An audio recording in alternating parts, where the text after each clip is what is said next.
Okay, thank you everybody for coming.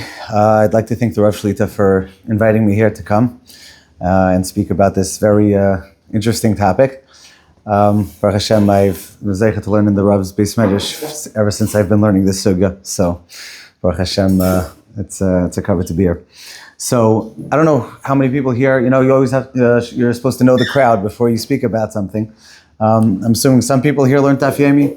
And for those that didn't, I'll give a basic background for how we know what birds are kosher in the Torah and what we do halacha l'maisa. So it's very clear that animal is kosher based on two simanim. If it has malagera, mafres parsa, if it chooses cut and has split hooves, that's what makes an animal kosher. What makes a fish kosher? Snapper vikas keses, fins and scales, that makes it kosher. What makes a bird kosher? It's very not clear, other than the names that are given in the Torah. So the psukim say the following in Parshas Shmini and Parshas Re'eh: Ve'es'ela tishaktum and this is what you're not allowed to eat. Es hanesher, paras, ozni, ada, ayalimina, many different names. The names, and that's it. There's no other indication of what makes something kosher. So if you know all these names, then you're good. You know what's kosher and what's not. The problem is most of these names fell into disuse a long time ago, and we would have no idea what to do. We could try to get all this back, but and try to learn the old languages and dig up some indications. But it would be a very hard thing to do. So Chazal in the Mishnah in Chulin gives some indications of what makes a bird kosher, and the Mishnah says in Chulin Daf Nuntes, Simani oif le'nemru b'Torah, Aval amru Chachamim. The Chachamim gave the following simanim. Kol oif ad-deiris, any oif that is deiris is tummy. What does deiris mean? The Rishonim give various nuances, but they all agree that deiris means that a bird eats in a vicious or a very aggressive way. Either that means ripping its prey, attacking, some sort of preying way on bigger birds or rodents or similar creatures. That is what makes, for sure, that is a tamidika bird. There are three other simanim that the Mishnah gives, and that is kol sheyesh lo zefek, if it has a crop, which is an enlargement in the esophagus that stores food.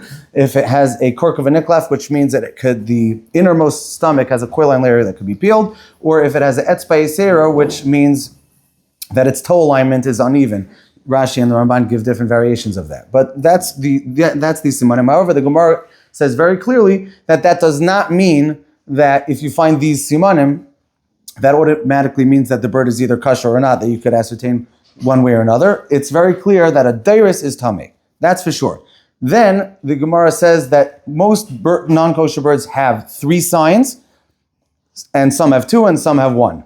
Very vague again. Rashi understands the Gemara to mean that all other non-kosher birds are just deiris. They just have this aggressive behavior, but they have all the other simanim. And therefore, knowing that, the Gemara says that if you have a bird that has two simanim, then you can, as long as it's not an oyrev, which is the only bird with two simanim, you're allowed to eat it. The problem is that the Ramban has a whole different idea of how to learn the sugya, and he says that it's the opposite. A bird that has three simane tuma is the general rule, and the Ramban says this because he talks about a trip that he actually dissected over 12 birds that are mentioned in the Torah as tamei, such as an eagle. He doesn't mention an eagle. He mentions a vulture. He mentions a kite. He mentions ostrich, owls. A bat. The Ramban literally took all these birds apart, and he says most birds do not have any more than one siman of kashrus. Okay, so this is a sugya that's a big machlekes, and all the Rishonim take sides. So, by the way, if anything comes out unclear, please ask questions. I want to be as clear as possible. Yes, he considers a bat a bird. Almost all Rishonim consider a bat a bird. I'm not familiar with anyone who says clearly that it's not. Even Rashi, who doesn't learn that Atalef is a bat, he says it's a different bird. So everybody agrees that a bat is a bird, which is, we see that the Torah has a much broader understanding of what non-kosher bird, what a bird is, right? Okay, so that's, now, even with this with this introduction, we can see that the sugya is a very, very hard sugya to use to actually apply to practically. Let's inspect the bird, because Rashi has one opinion, the Ramban has an opposing opinion. Most Rishonim side with the Ramban, and the value of that is that the Ramban says that if a bird has all three signs, if it has a gizzard that can be peeled, if it has a crop and it has a uneven toe alignment, you should be rest assured that it is not a deiris, and therefore you'll be fine with all the simanim. And therefore, for example, let's pick the chicken. The chicken has an uneven toe alignment. It has a longer toe in the front and one in the back. It has a very thick hyoid layer in its gizzard, which can be easily peeled. It has a crop, and it is not deiris as far as we know. Therefore, even if we didn't know that if it's deiris or not, just by the way its anatomical structure is set, we can assume that it's for sure not going to be deiris, because such a body is meant to process food in a non-deiris way. The reason why a gizzard could be peeled is because the stomach lining is much thicker, because the bird is usually eating much smaller things, seeds, rocks, pebbles, not eating softer flesh. And the same goes for all the other simanim. So, who are the Rishonim that agree with the Ramban? It's Rabbeinu Hananel, the Balamor, the Rabbeinu Tam and Sefer Yashar, the Ran, and the Rashba, the Mordechai, the Meiri, and this is all quoted from Rav Moshe Bar Yosef, who was the Rosh Hashiva of Narvina in the time of the Ramban. So that's a big lineup. However, Rashi on Daf Samach Beis Amud Beis says regarding a story that the Gemara records of a bird called a Tarnagolta de Agma. The Tarnagolta de Agma is roughly translated as a swamp hen, which actually, check it up, there's still such a bird with that name today in English. It's a galliform, which means that it's similar to a chicken in the sense that it's a fatter animal that only stays on the ground. It doesn't really fly, but it hangs around in the marshes and it eats little fish sometimes. And the Gemara says that they considered that bird to be tahar, and they ate it. Rashi and Taisus both understand that. And one day they saw that it was deiris, chazyu de darsa, and they realized that they may have made a mistake. Most Rishonim understand that the mistake was that the gizzard was only able to be peeled with a knife, and they understood that would be considered kork of a niklaf. And now when they realized that it was theirs, they obviously realized that was the mistake that they made. However, Rashi learns that they actually had all the three simanim kashrus, and yet they assumed that it wasn't theirs, and then they found that it was. So Rashi says the following: because of this mistake, nira li da'if abal afanenu. Yesh lemer shemi yidres. Any bird that comes to us, we can assume that it might be theirs one day. The ha'ach tarnagolta de agma. This swamp hen hayu machzikim b'tahira. They understood it and they considered it to be tahar. Ula'achas man ruah shedeireses. And afterwards they saw that it's theirs. So basically, Chazal realized that we can't go based on these simanim, and therefore you need to find another way of getting a siman. And Rashi ends off, therefore, a person, if he wants to know if a bird is kosher, he needs to have a Mesorah. He needs to know by tradition that this bird is kosher, that it's tahar, that our forefathers told us that is tahar. That is Rash, yeah. Is it a nature change, or that Chazal didn't understand what happened? So most Rishonim understand that the nature did not change. It was a mistake and had on this, because the Gemara actually has a suffix with a korkovan that's niklaf pesakin, if that's good or not. And the Ramar Shal learns that this actually answered our question, that it was not a way of quantifying niklaf, and it needs to be niklaf biyad. So the trial was whether it was aggressive or not. They weren't sure whether it was Right, but they could have used the simanim as an indication whether it would be aggressive, because according to most Rishonim, that would have been a way to know. So it was aggressive. Right. Whether it has this one or not, I see it's aggressive. So then you obviously understand that you made a mistake in how you learned the simanim. The Meiri is very clear that way. He says that today we might, so I was about to get to that the Meiri says that who knows if we got the simanim right. Maybe we don't understand how the simanim work. And therefore we got to be very careful, and therefore we need to have a Mesorah. According to the Ramban, you clear it has all three simanim. The Ramban says very clearly, if it has all three simanim, you do not need a Mesorah. But what happens if you see it bidaris? Then Ramban's not clear. Then maybe you made a mistake. But it doesn't. But that doesn't mean as a rule of thumb that you can't rely on the simanim. Again. They had a Mesorah and then you go wrong. So it seems that they didn't have a Mesorah, right? And the Gemara never mentions that you need a Mesorah on a bird. The Gemara says that you could be Mako. If you have a Mesorah on a bird, then you don't have to worry about the simanim. For example, a duck, by the way, does not have a crop. It does not have a zefek, which means it doesn't have all three signs. And yet we eat it because it was a Mesorah from the times of Chazalim before, that it's a kosher bird. So we don't have to worry about that. As long as we have a Mesorah, that's for sure, that the Gemara says. The question is, if we don't have a Mesorah, but it looks like it's kosher from all the simanim, can we eat it just based on that? And that Rashi says we need a Mesorah. The Gemara comes out and it's called the simanim not the rights. That's simanim of eggs. Yeah, that's a different issue. So it's not the same simanim. Not the same simanim, right? Yeah, Taisis, the Taisis and the Rambam both say that it's either Dairais or Halach L'Meshim Sinai. We use it in drushes, and the Ramban himself says Halach L'Meshim Sinai. So it's very clear that simanim are Dairais in this sugya. Yes. Right? Correct. That's the main point of this. So we just mentioned one reason why we need a Mesorah, but that's Rashi. Rashi is because we can't rely on how we understand simanim. The Rashba in Chidushim also points out that since this sugya is so complicated, there are so many pneisha roba hadeis vapirushim. Since there are so many opinions, let's just not get involved. Let's just go with Mesorah, and that's the best way to go. The Rush says that he thinks that really the Rei Rishonim are correct that you do not need a Mesorah. However, he says at the end, he brings Rashi and he says you should follow Rashi. Now it's a little interesting why. And the Marshal points out a story that the Rush himself records in Shuvas, which might explain why the Rush adopted this idea of needing a Mesorah as well, because it seems that the Tarnagolta Dagma wasn't the only story that happened. The Rush writes in Shuvas that he, I think most people know this, that the Rush actually grew up in Germany, and because of different issues, he was forced to flee and go to Spain. When he came to Spain, besides getting involved in the community there, he made contacts with another country at the time called Provence, which was more connected to Spain. And there were a lot of Gedalim there as well. The Rabbi Yehuda at the time was one of the Gedalim there. And the Rush mentions that he has heard that in Provence they're eating a bird called the Sugiana. The Sugiana is, in French and Latin, is the ciconia, which would normally be translated as the stork. And the Rush says, I can't understand how it's possible that people in Provence are eating this bird.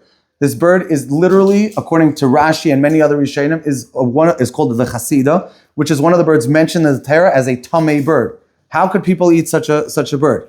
And he says it must be because people made a mistake in how to look at the simanim, and therefore they ended up they're eating this bird, and it's a total mistake. And we have to get rid of this.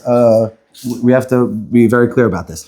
Now, the Rabbi Yehuda, it seems, responded, because Rabbi Yehuda in his Sefer talks about this Sugiana, and he says, I'm hearing that people are upset at this bird, the Sugiana, and I think it's perfectly fine. And it has all the simanim, and I don't understand the problem. And he says people think that it's a chassid in the Torah. Everybody always makes mistakes in how to translate the birds. So this is a very, very interesting machlekes. There are people that suggest that it was actually a language barrier. There's a sugiana. We know that a C and a G in French could be very tricky. And there's two birds. There's the ciconia, which is the stork, and the cigonia, which is the swan. And it seems that it's very likely that it was actually a swan being eaten, and so no one was really eating treif. But we see that the Rush was really being concerned that what's going on here. So the Rush adopts this idea of needing a Mesorah.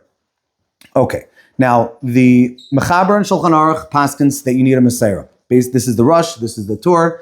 He paskins this way. The one thing that the Mechaber does here is that he gives you a little leeway, and that's the Baal Amar Shita. The Baal Amar says that being that the only need for a Mesorah is because it might be dairis.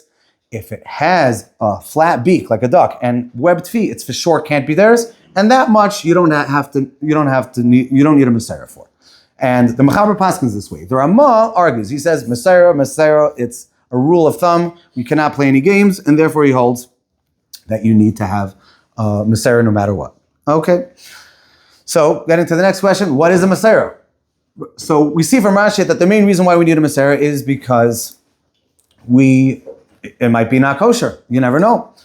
So the question is, many achronim discuss, does that mean that you heard it from someone like Bepeh, like, your Rebbe told you, like, this is our Mesorah, or did you find it in a Sefer and you did all the research and you know that it's kosher? Is it tali in minhag hamakom or not?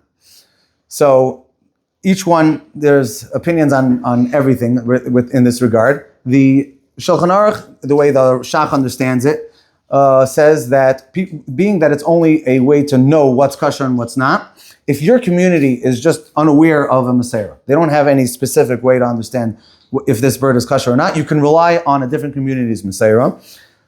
However, if your community has a Mesorah that this bird is not kosher, then we follow the Rush's rule that even if in Provence they felt that the stork maybe was not kosher, it was kosher, then, but if you live in Spain and you know that and you have a Mesorah that it's not kosher, you can't follow it. So that opens us up to a lot of information because, again, there were birds that were only, in certain countries, and we can sometimes follow a certain community to know if something is kosher or not. Most poskim go with this. There are poskim, especially the Yekish poskim, that are not so happy with this. Yitzchak Bamberger and Shlomo Kluger said that no, every community has to have their own Mesorah. But most poskim disagree with that, and therefore that would work.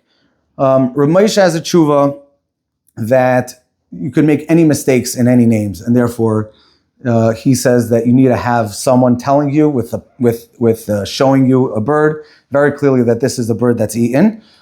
But the Chida writes very clearly that if there's a list of Mesorahs and you know that it's the right bird and you're clear, then it's fine. So the Darkei Tshuva says like Rav Moshe. So the minhag in the Kashrus organizations is to be machmer, to need a very, very clear Mesorah, but it's worth knowing that it's not a very clear thing. Now, the bigger question is, what is a Mesorah? Meaning, you have a Mesorah that a chicken is kosher. Well, chickens could look different from place to place. A duck could look different from place to place. What does it mean that you have a Mesorah? So, the first people that speak about this is the Tzemach Tzedek in the 1600s, the first Tzemach Tzedek, where he discusses a different type of duck, and he says that if something looks very different than what you're used to, you cannot rely on the previous Mesorah. For all you know, it's a completely different species. However, that's still very gray. So the later Achronim give more indications. One of them is that the Gemara points out that what makes a non-kosher min tameh. For example, you have an oiriv. Oiriv is a raven or a crow. How about a hooded crow? How about a magpie? These things are very similar. And the Gemara says that if it's shachin, vinidme, if it looks like it and it hangs around it, and the way some Rishonim actually learn, it means that it hybridizes, then that is considered the same min. So therefore, the Avnei Nezer and the Chassam Sefer understand that if they hang around each other to a point that they can hybridize, that for sure means that it's the same min.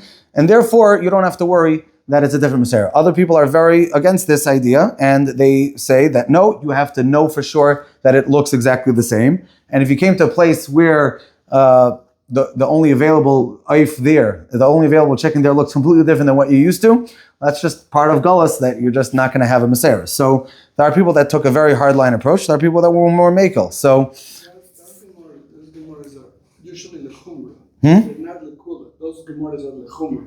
the what? But the oiriv, all these cases. Correct. Oh, okay. So very good point. And so there is a Sefri that says at Lakula as well. And the question is if we pass it like that. And Achreinim, he was asking that the Gemara says Shachin v'nidme only to make a bird tameh. So the question is, could we use that indication to know that a similar tahar bird, if two birds are similar, that you can that you consider them to be tahar? So the Netziv actually says no, but he does say if they hybridize, it's fine. He says, but shachin v'nidme, and if they look like each other, that's not good. But if they hybridize, it's fine. The Maria Sad for sure, and many other achenim learn that it is good enough even for tar. So that's a machlekes in itself. Okay, so that's the basic outline of what the parameters are if we have a Mesorah. Today, most kashrus organizations follow the idea that if they hybridize to a point that they produce viable offspring, which means that they could actually that the offspring is fertile, then we know for sure that it's the same species. If not, then we're going to have a much more, then it's going to be much more complicated. Meaning that the offspring will be able to have other children, correct? Because the Ramban and the Chinuch, the Ibn Ezra and others say that one of the simanim that something is klayim, that is that the Torah, Hakadosh Baruch Hu made that there's no kiyum to klayim in the world, which means that klayim can't last. You put a donkey and a horse together, you're going to get a mule. The mule is going to be sterile. You're not going to be able to have more mules. So if something cannot produce viable offspring, that's a siman that it's completely two different meaning. Now the bigger question is, genetically modified. Okay, so updated genetically modifying birds with genetics from other species is extremely hard because the birds expel. Yes, yes, and the reason is because what are you doing? You're not mixing in any tarfas. Right. So there are people that discuss that, but again, it won't work. Being that genetically modifying a bird only works within its own kind. So even though Ramesh Steinbach, who initially was very, very nervous about this, he said that being that it only works within its own kind, it's impossible. Actually, there are many birds today that are so fat that they cannot hybridize naturally, and they artificially inseminate them. That's literally a lot of turkeys. That's exactly how they're raised. So we would have a big problem if we didn't hold that way. So being that I just mentioned turkey, what? To summarize, if someone comes and tells me that he knows when he was growing up, this is a kind of bird, and he shows me the bird and tells me this. So the Maril says, right.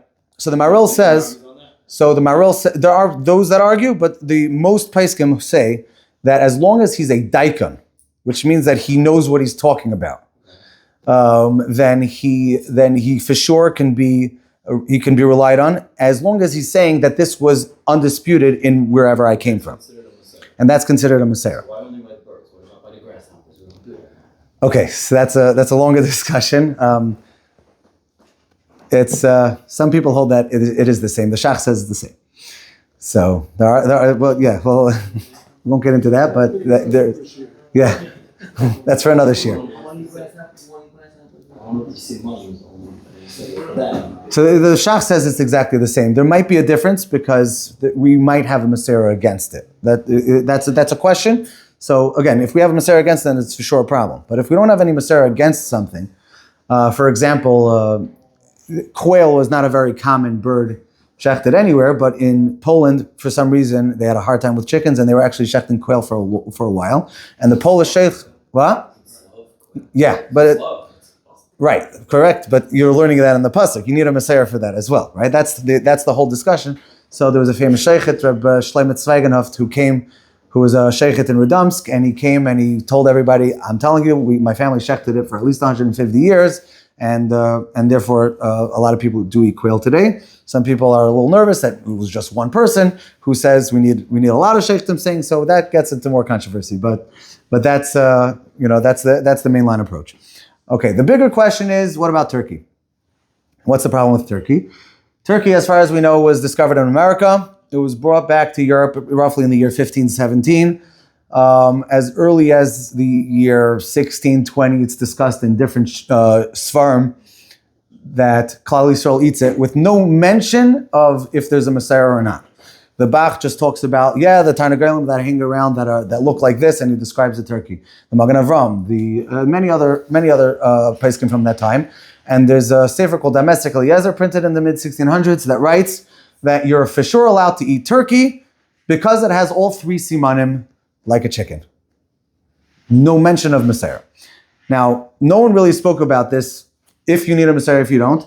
In the 1800s, when the whole question of Mesorah and chickens came up, all of a sudden then, people started asking, wait a minute, why are we eating turkey? By that time, people knew very clearly that turkey was not something that came from Turkey. It wasn't something that came from India. It was something that came from America. And what's going on? Why are we allowed to eat turkey?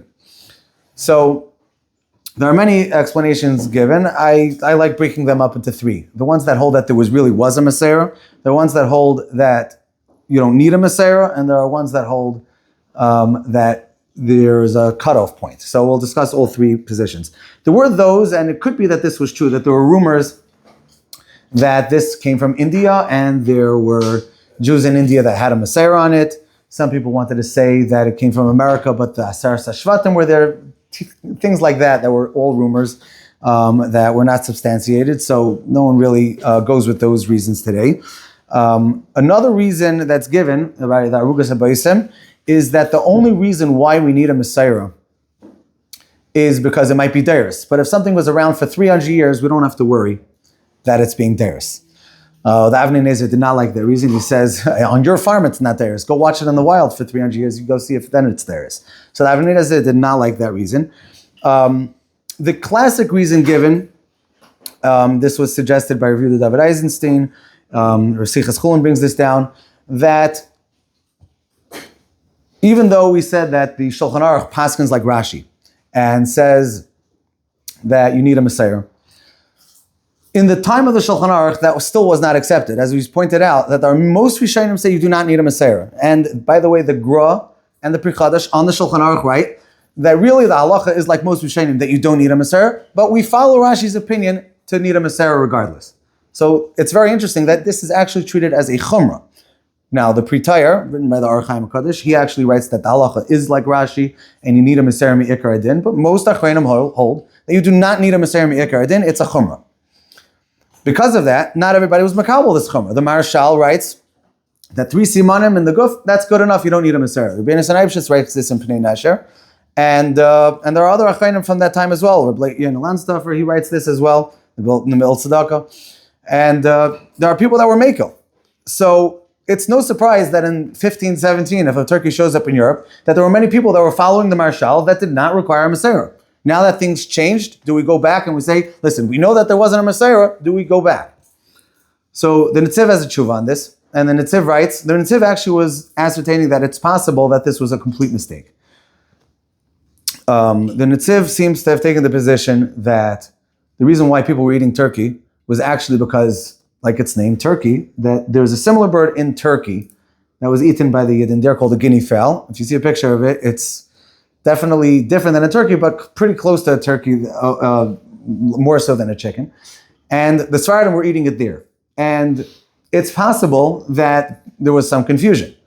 And the Netziv says that even if there was a confusion when people were starting to eat it, today that it's so accepted, you do not have to stop eating it, because this chumrah that you need a Mesorah is only because, we could get something wrong. Something may happen.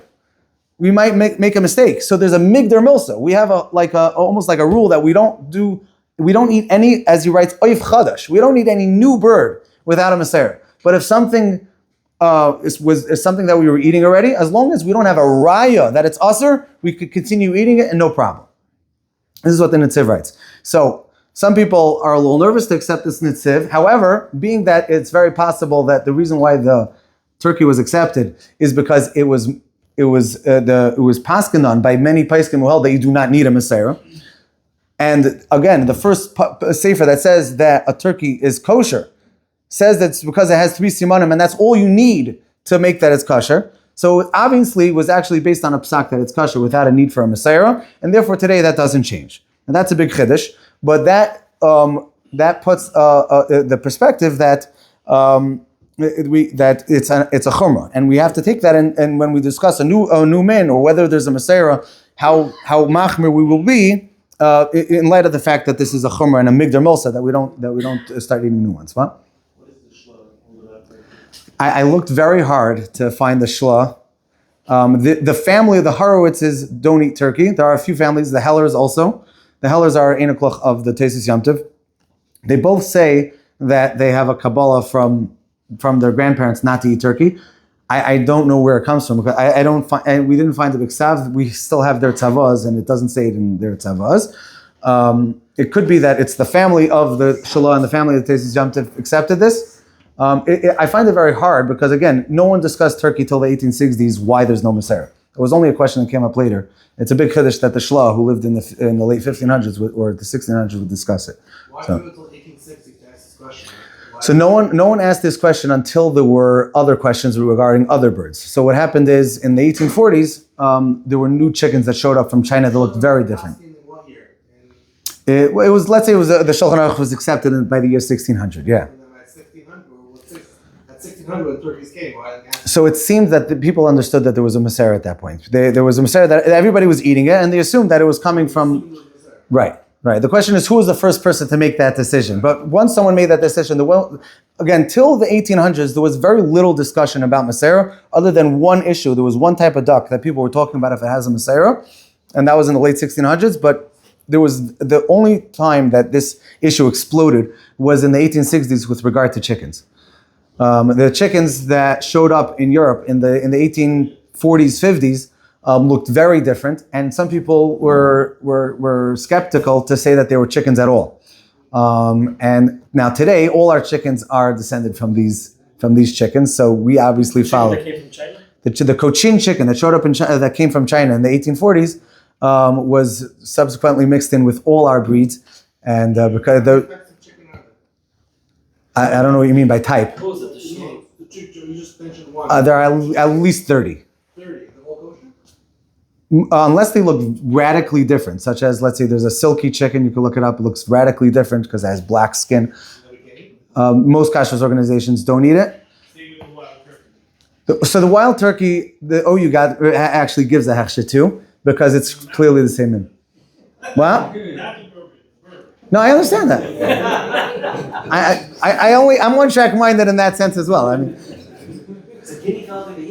guinea fowl. Okay, so the guinea fowl. So that's a good point. The guinea fowl, there was a Mesorah in Morocco, but it was disputed in Tunisia, and in Europe they were hearing conflicting reports. So therefore, the Chassam Sefer said not to eat it. So today, Ashkenazim don't eat the guinea fowl, and some understand that it's like, again, an opposing Mesorah, that we don't eat something. But if we just don't have a Mesorah on something, for example, partridge was something only available in Sephardic countries, and when people started coming to Eretz Yisrael and they saw Sephardim eating partridge, they accepted the Sephardi Mesorah, and today, it's not a very common bird, especially in America, but many poskim say you could be samech on partridge, even though in Europe they did not have it. Why did the Shlomo not eat turkey? Again, I don't know. I couldn't find any material on the shlo with regard to turkey.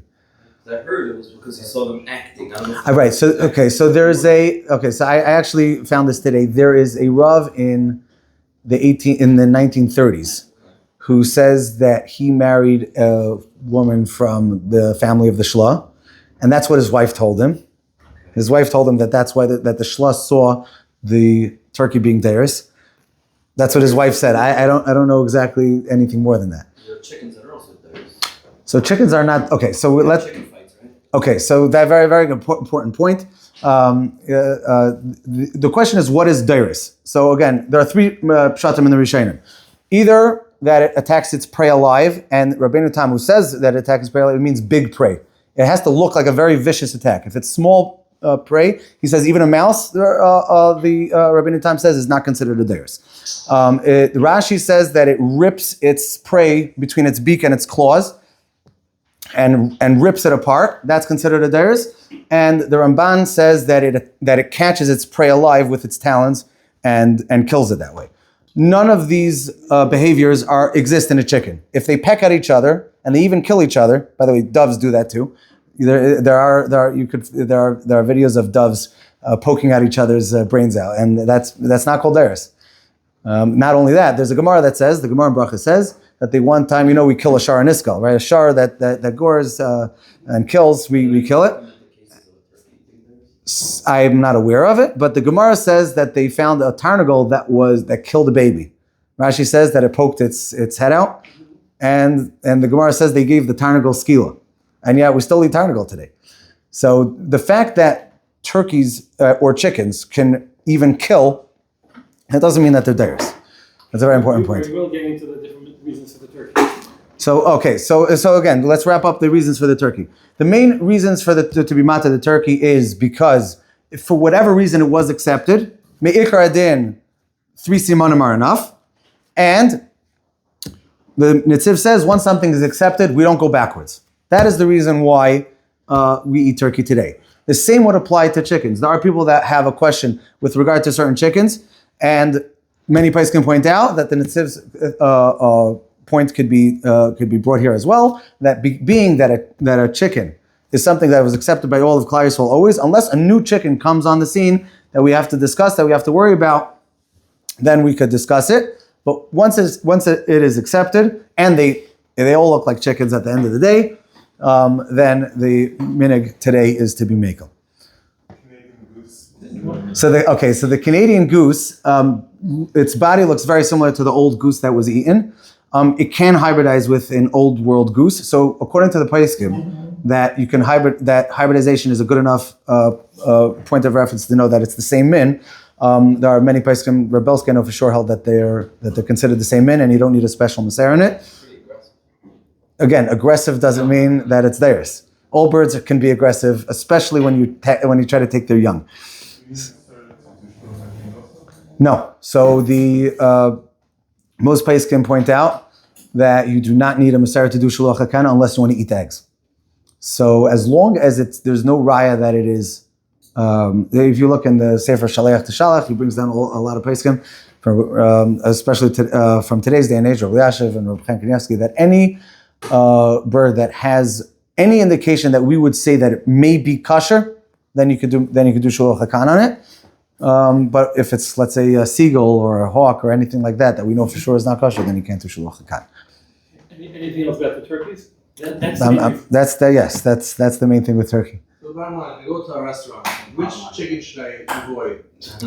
There are only two chickens today that, let's say, the OU would be very skeptical about, and that is the silky chicken, which is a chicken that its entire body is dark purple or almost black, and the Arakuna chicken, which lays green eggs. So if you go to a farm and you see green eggs, then that is a questionable chicken. There are those that hold. There's a Rabbi of mine who holds that it's completely mutter. All chickens, but that's not the necessarily accepted opinion. Those chickens can't hybridize? They can, but they look right now very different. So if they come from, it is a chumrah, but that is the opinion. Chicken, every single 30 chickens. We have on chickens, and they all. So no, we have on chickens, and we could talk about the chickens that we for sure have a Mesorah on. Correct. Now, let's say the main Mesorah that we have on a chicken is the leghorn chicken, which all our white eggs come from. That is the strongest Mesorah about any chicken that we have. Everything else is because they're similar. What was that bird that was making waves? So that was the breckle, right? That was the breckle. So the breckle, right? So that's a discussion. There is a problem with trying to figure out if something can hybridize, and that is that even if you have the same species, but for whatever reason, a chicken grew up only around brown chickens, and you take a white chicken and you put it in its pen, it won't recognize that as its own kind. If you raise it in a mixed crowd, right, like today, if someone grows up in a colorblind society, then he'll be a little less particular. But if you grow up in a more sheltered society, you're going to be more careful. So the breckle was a very isolated bird, which is not necessarily recognizable to other chickens. But if you put them in places where they're very diverse, then they would hybridize. So they also have black feet. Most of our chickens have yellow feet. So there were a few questions on it. But it's not really such a popular chicken because it doesn't really taste good. It's a much more of a leaner chicken. So that one duck. What? That one duck that you mentioned, that's the only word I forgot which duck was. I did not mention the Muscovy duck, but we could talk about it. Yeah, so the Muscovy duck is an American duck. It was found in America. It was never known in Europe. And if it hybridizes with a regular mallard duck that you see in the park, what? It cannot produce viable offspring. The offspring is sterile. So some people thought, it was not called the Muscovy. Yeah, it was. Although in Moscow they did have them. They wanted them.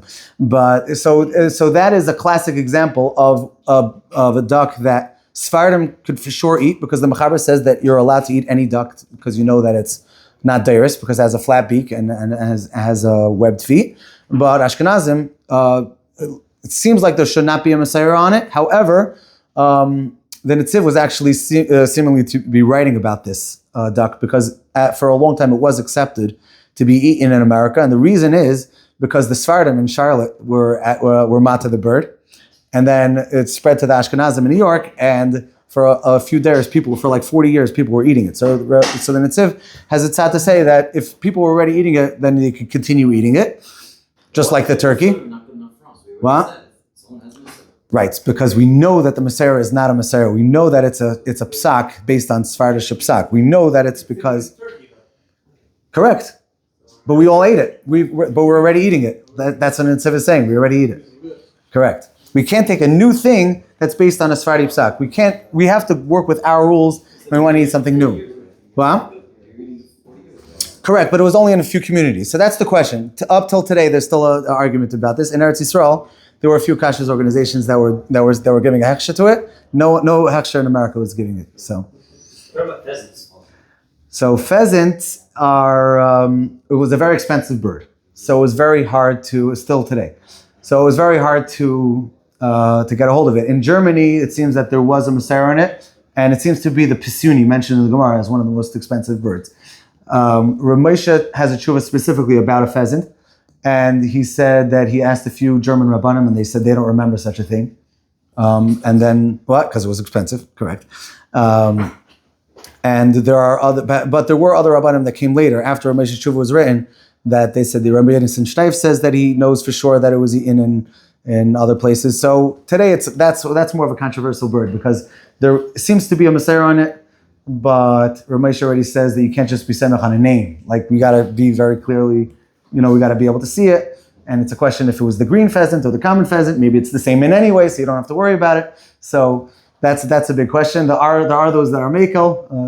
The standard mahalakas to be machmer. So it sounds like from what people are interested, I do have a list here of the birds that are. I have a list of four types of Mesorahs. I have the completely acceptable Mesorahs that no one argues about. The ones that are almost fully accepted, but they were questionable. The more controversial Mesorahs, and then there are Mesorahs that we know from Sfarim people were eating, but today there is no community that claims to have such a Mesorah. And following Rav Moshe's psak, not to count something written in a Sefer as a Mesorah, no community eats them today. So the birds that have a unquestionable Mesorah are the gray leg goose, the mallard duck, the pekin duck, the sparrow. If anybody wants to eat one, there's a clear Mesorah on it. The common, they're tiny. The common pigeon or turtle dove, and the leghorn chicken. These are very clear. There's a very clear Mesorah on these birds.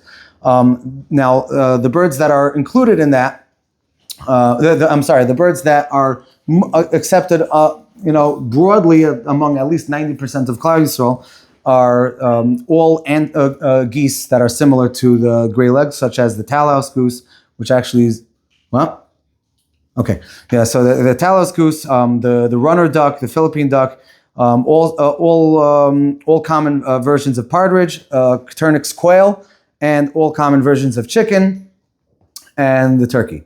The ones that are more controversial, which is each one is a discussion in itself, is the Muscovy duck, the teal duck, the peacock, believe it or not, the pheasant, the guinea fowl, and more exotic breeds of chicken. And the birds that we know for sure there was a Mesorah on, but it's again today no one has one, is the Chinese swan goose, the swan, the shell duck, the woodcock, the white-bellied swallows, the flamingo, and the grouse. So these are birds that we definitely know that people were eating at some point. Today we do not have such a Mesorah. Okay, Yashakayach. The best tasting chicken is probably the one you eat every night. It's called a